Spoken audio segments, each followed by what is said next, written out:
All right, welcome to Rad Paranormal episode whatever. Today we'll be talking about cryptozoology. Uh, I don't know a whole lot about cryptozoology. I know the big ones, so I'm gonna be relying on Alexis a lot. um, so where do you want to start? What is your favorite one that you would like to start with? Sure. So actually, what I decided on that I wanted to talk about today was skinwalkers versus wendigos.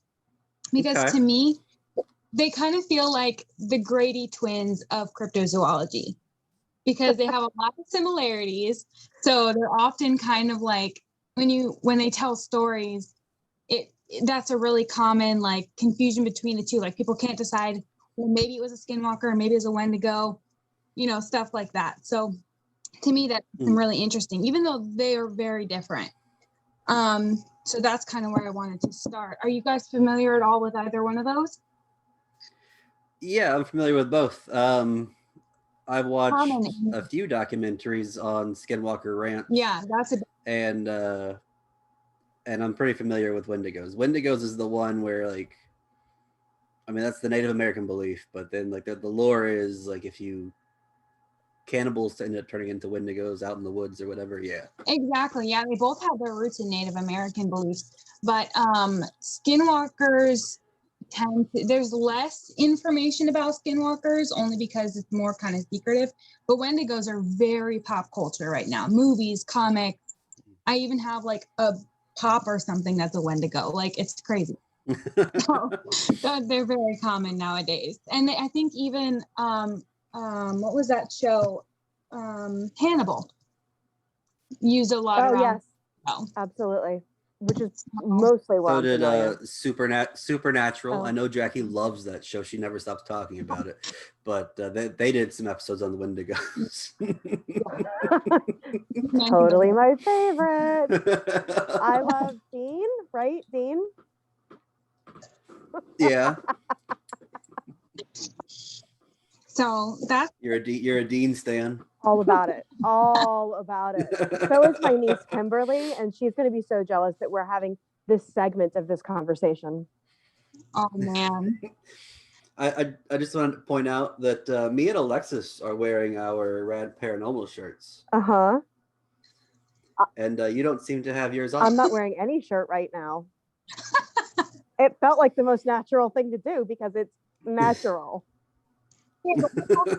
Supernatural, Jackie. Oh, damn it. I always get the two mixed up.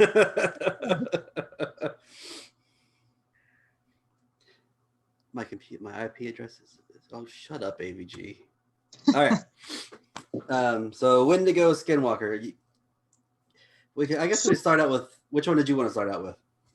Well, I have some notes on both, like on the history of both. The first one I have is skinwalkers, and then I'll go into some of the history of wendigos, and then we can kind of compare and contrast.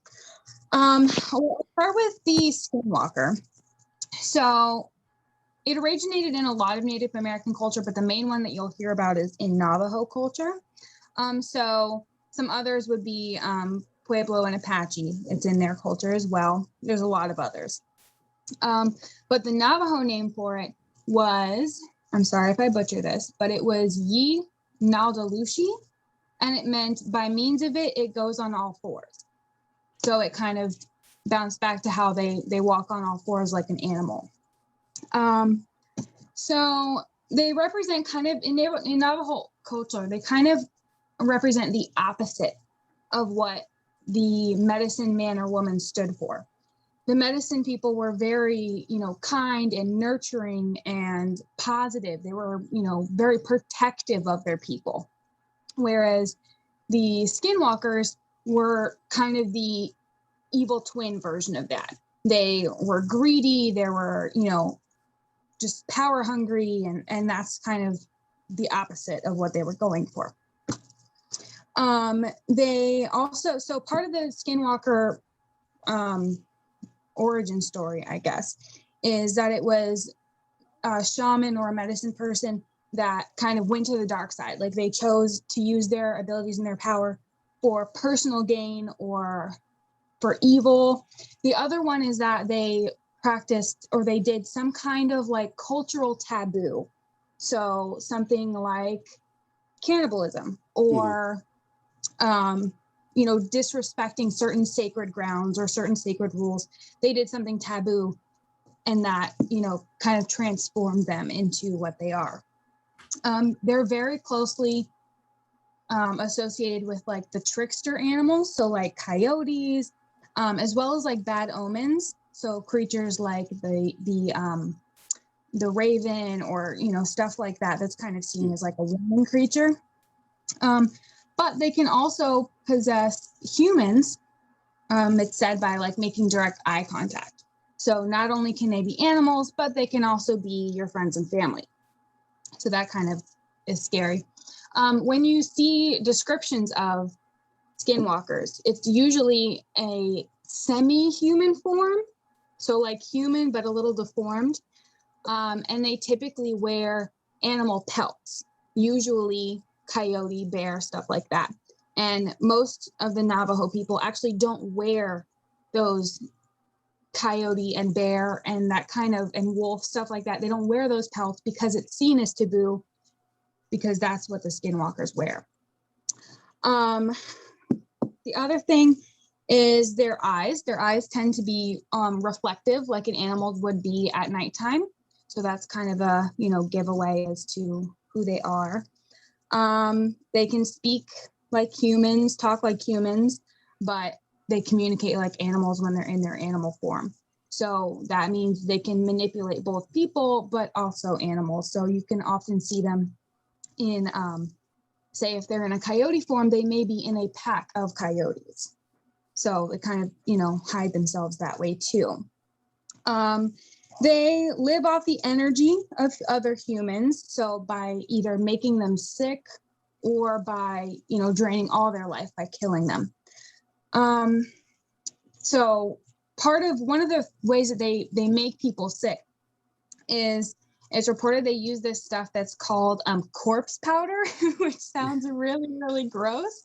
But it's exactly what it sounds like.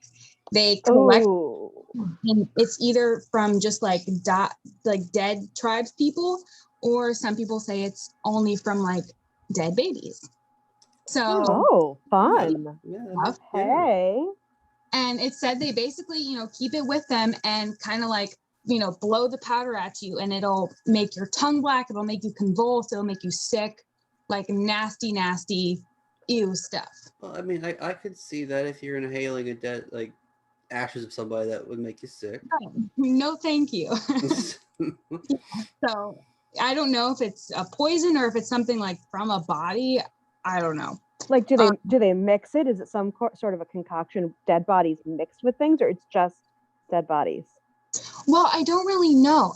Everything I read just says that they collect it from dead tribes people. So I don't know if they make it from them or if it's something, collected from around where they're buried. There's a lot of secrecy and stuff, around it. So I don't know. I remember there was that whole controversy when, what was it, Zach Baggins was doing the Skinwalker Ranch. People was blowing up on him. Yeah, there was a lot of controversy around J.K. Rowling, because she used skinwalkers as a basis for some of her creatures that she was writing about. And a lot of people were unhappy with that, especially like Navajo people and, people that represented it, because they felt that it brought their culture into a bad light, meaning it was putting them in a position where they had to almost defend their belief system. Do like, incoming questions. People wanted to know more, but it kind of made them feel like scrutinized, and that's why one of the reasons they're very secretive about, the details of skinwalkers, because there's all kinds of different skinwalkers. Like there's ones that use the witchery way, which is basically meaning that they use their energy and their magic to, do these supernatural things that they do. And then there's ones that use the frenzy way, which means using like cursed objects, and that's how they get their powers. So there's a lot of stuff. There's a lot of stuff that we really just don't know and probably won't just being from the outside. The other reason that they don't really talk about it is it's believed if you speak about the skinwalkers, it's not only bad luck, but it also can possibly summon them. So the more you talk about it and discuss it, the more likely it is for them to appear and harm you. So our podcast. Sorry, you guys. But so that's another reason why they don't really talk about it a lot. That and just not wanting to be scrutinized for their beliefs, which, I don't blame them at all.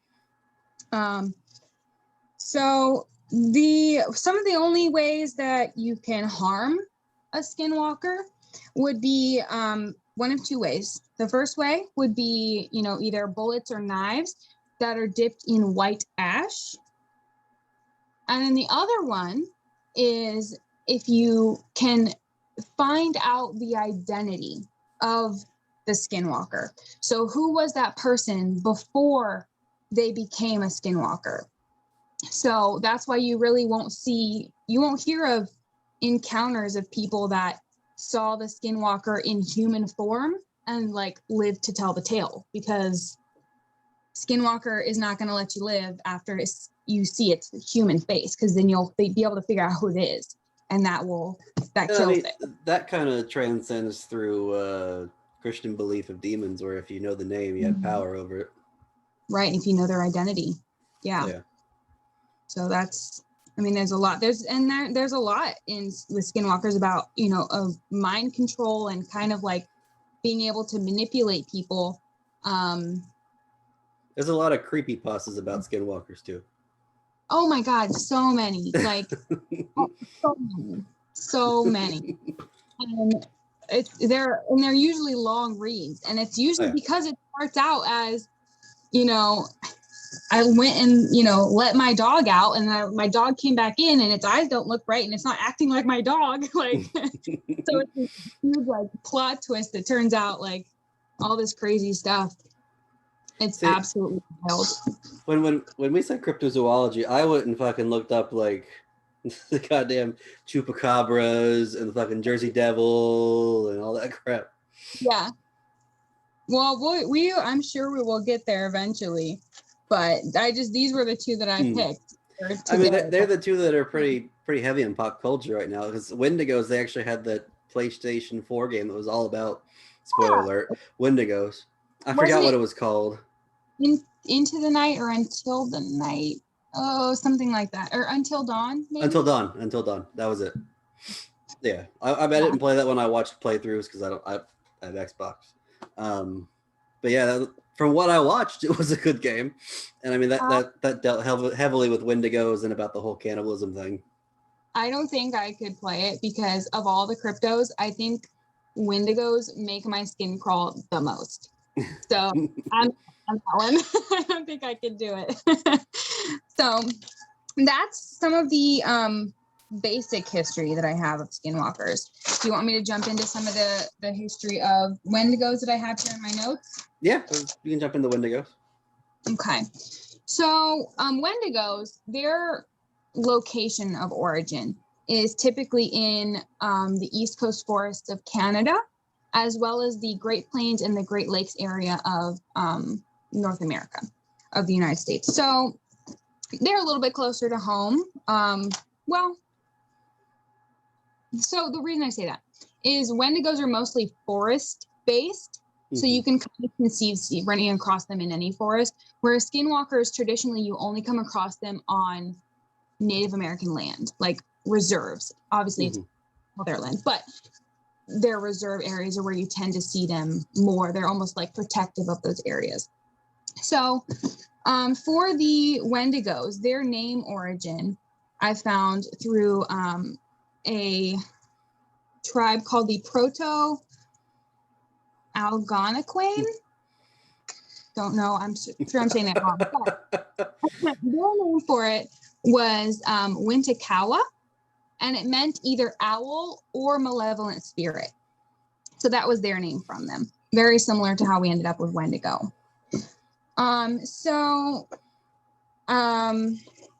As far as, one of the big differences in Wendigos is some cultures believe that they're much like the skinwalker, and they started out as a human who, committed cannibalism, and that brought them into being a Wendigo.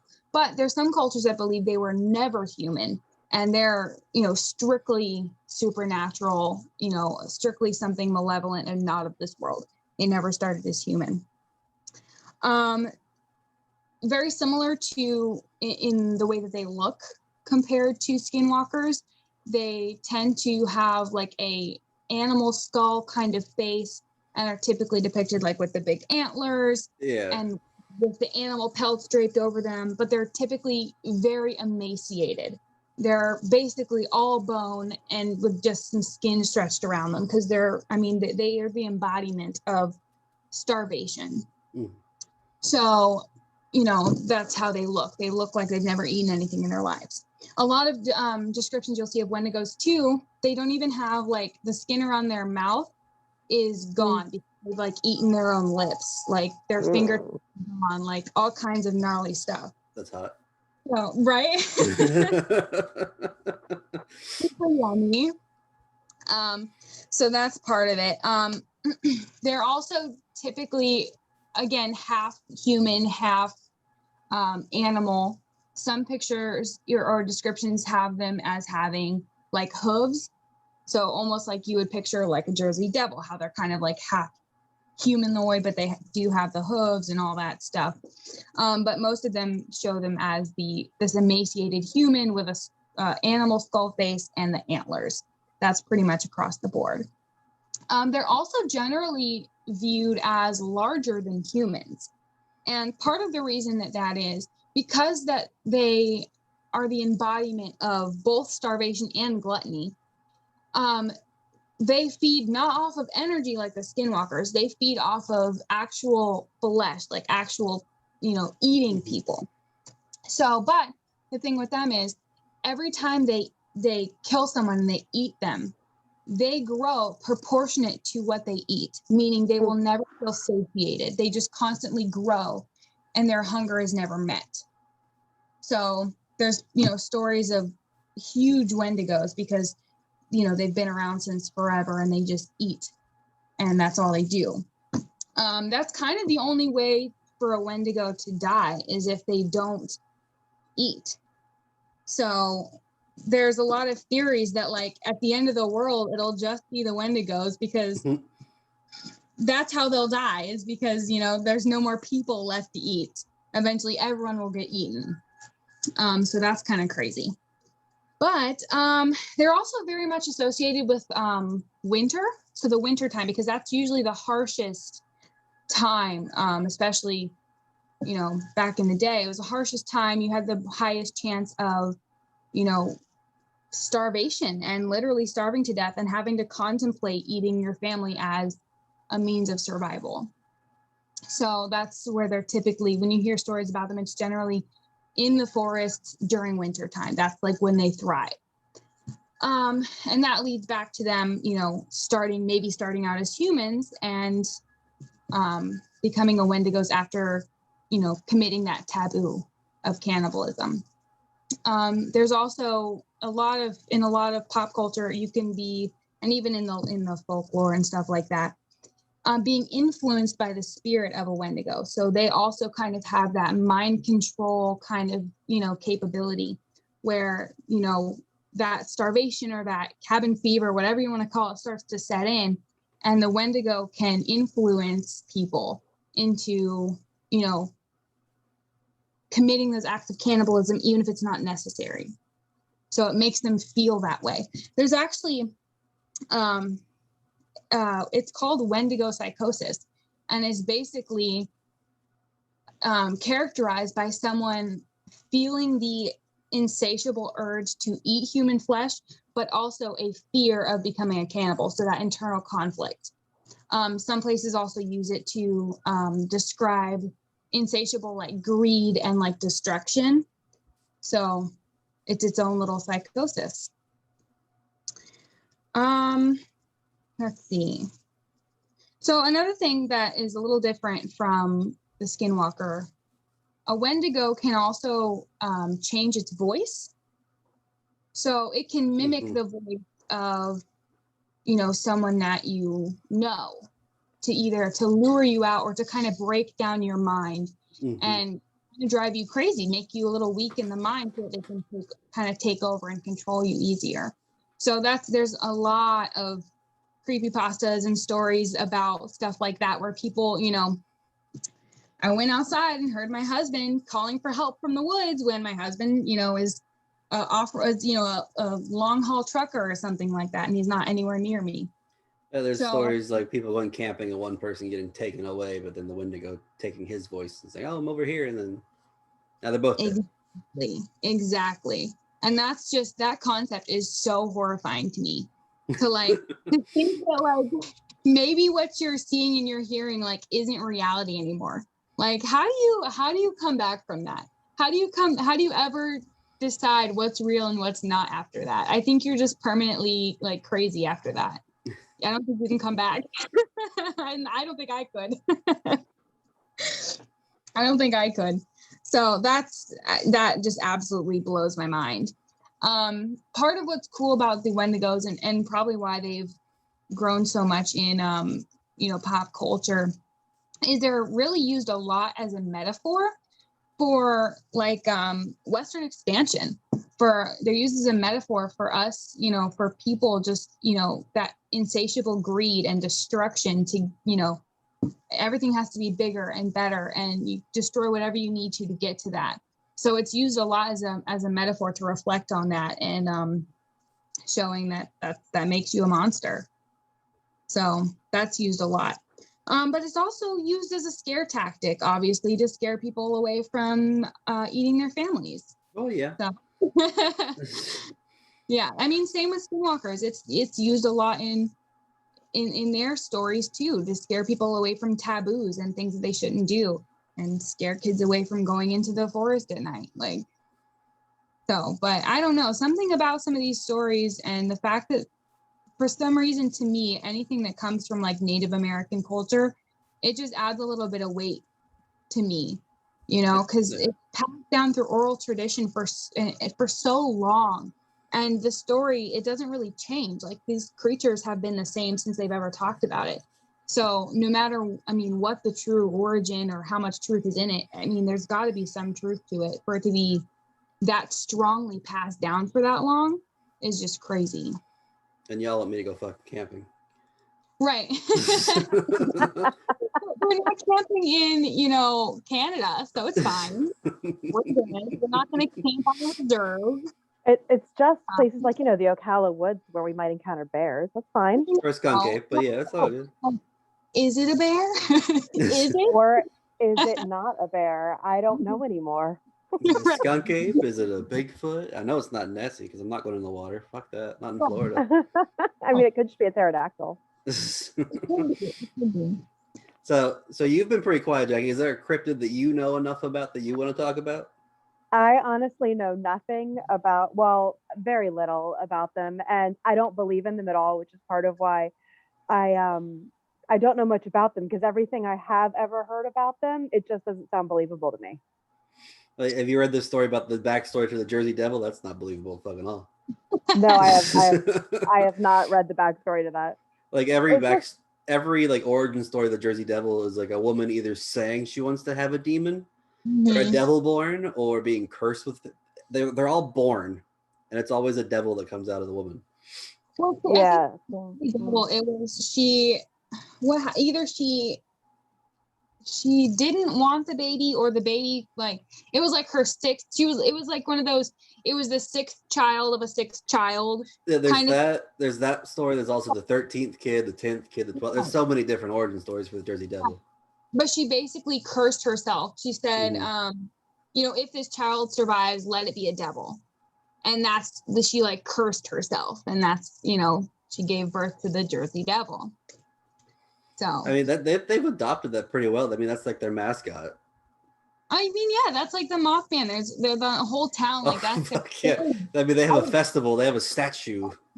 Right. I love them. I think he comes very close to being my first favorite.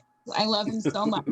There's a meme because I went to the park with Piffy one day, and she mentions that like she sat there watching like 3 Mothman documentaries because Flynn was into it. So there's a Simpsons meme, and it's Marge holding the like the Mothman. She's like, I just think he's neat. Have you seen pictures of the statue that they have of Mothman? Yeah. They put a dunk on the Mothman. He's got an ass. They gotta give Mothman some sex appeal. Right. And like when you visit the Mothman, you like have to slap its ass. They sell like bumps slap Mothman's ass. Like it's a thing. It's a thing. Like, knew what they were doing. They knew. I mean, he's huge in pop culture too. There was that movie with, what was his name? Was it Richard Gere? One of those older, like, old sex symbol guys. Yeah. I mean, that was a pretty good movie. Yeah. There's a bunch of Mothman movies, and I enjoyed it. Okay, fuck you. Okay. Whoa, that was aggressive.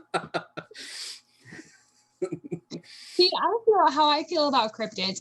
Do I absolutely 100% dive in and believe every single one of them? No, not absolutely at all. Not. I mean, the skunk ape it's an upside down deer's ass at Long Cabbage on the wall. Right. Like, I don't think I could even pin down one that I was like, absolutely, yes, I believe that 100%. But there has to me, for it to be that, why it has to, there has to be some sort of truth in there. What? There's a bug on me. There's a bug on you? Mm-hmm. All right, well, let me see the bug. Is it a cryptid bug? It's black. That's a freckle. It's a bug. There's no bug on you. And it moved. Well, then it's gone. Why are you worried about it? Because I'm scared. There's no bug on you. See, look. See, no bug. All good. I don't see any bugs.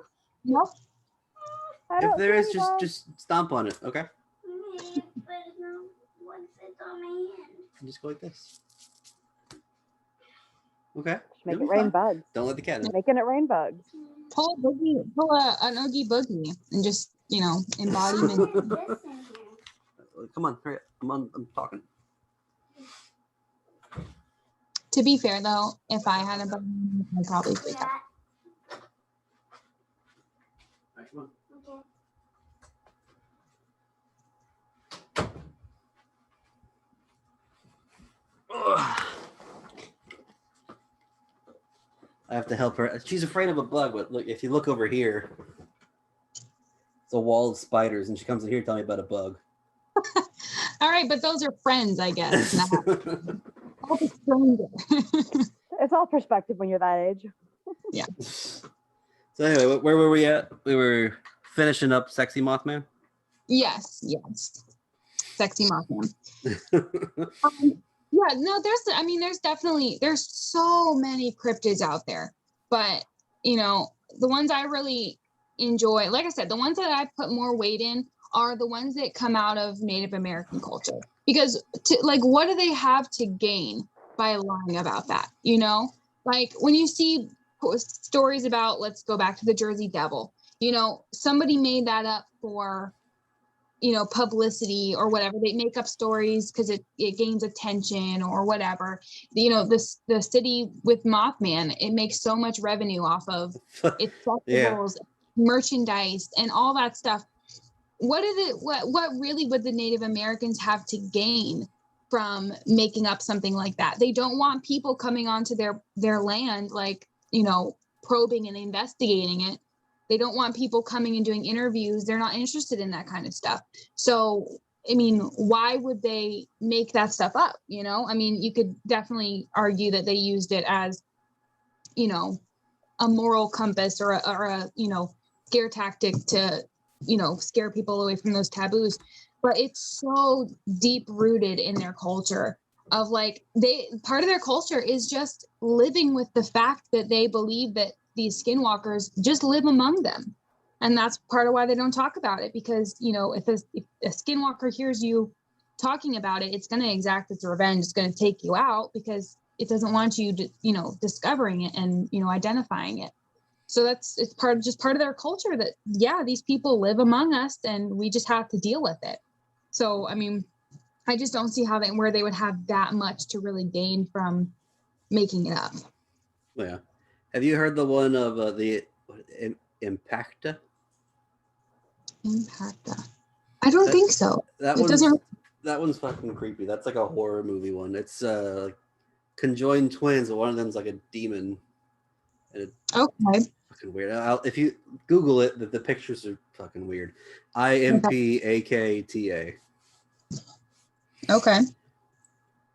And then there's also Sounds like a really bad medical diagnosis. It does. Like, sounds like you're real constipated. Yeah. And then the Mongolian death worm. Have you heard about that one? Yes. Yes. Yeah. I like that. The giant worm. I mean, what it says, where is it? It's reported to spray acid-like substance that causes death instantly. That kind of makes me think of, if you ever seen those worms that like shoot out, like it comes out like veins looking stuff. Have you seen that before? Yes. Yeah. I could imagine them seeing that and thinking it was an acid-like substance. Right. That's true. Yeah. I mean, like reading up on some of these, I can see where people would think, "Oh, that's got to be a cryptid," and I can see, like, especially like the big ones that you can read about online, where a regular creature you could mistake as something like that. Absolutely. I feel the same way about cryptids as I do about like aliens. There's no 100% proof that they're here and they exist, but also I haven't seen anyone prove that they're not. So Have you read the story about the Loveland frog? the Loveland frog. No, what area is that in? Like what I think that region? was Loveland, Ohio. They see like this giant frog, like humanoid frog on the side of the road is where it's usually seen. And it like hops back into the woods. I know that humanoid frog. There's an alligator man in like Louisiana. Well, I mean that makes sense. Right. In Florida, we have a giant skunk ape that wanders the Everglades. Mm-hmm. Cool. That's our claim to fame, our skunk ape. Yeah.